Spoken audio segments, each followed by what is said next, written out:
Señor, nos ha recibido sacramento aquí en la novena de la Virgen María del Carmen. Haznos que vivimos firmemente y entregamos junto con Él en el gran salvatorio a medio de Jesucristo nuestro Señor. Señor, sea vos, Dios Padre, Espíritu Santo, Padre vuestro y Dios nuestro. Amén. Gloria a Dios, nuestro Jesús, nuestro Salvador.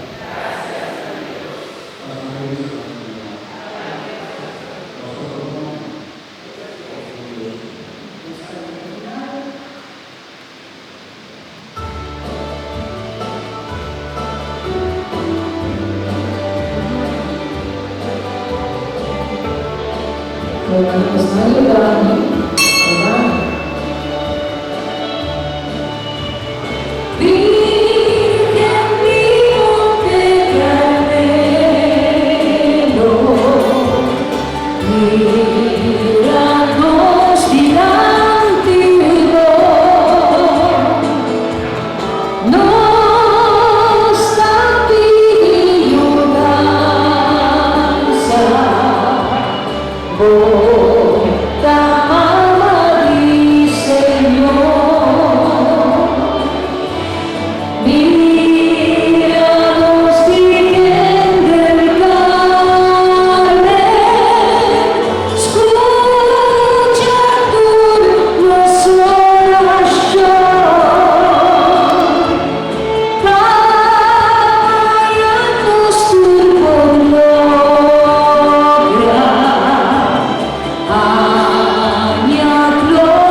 Somos ayudados.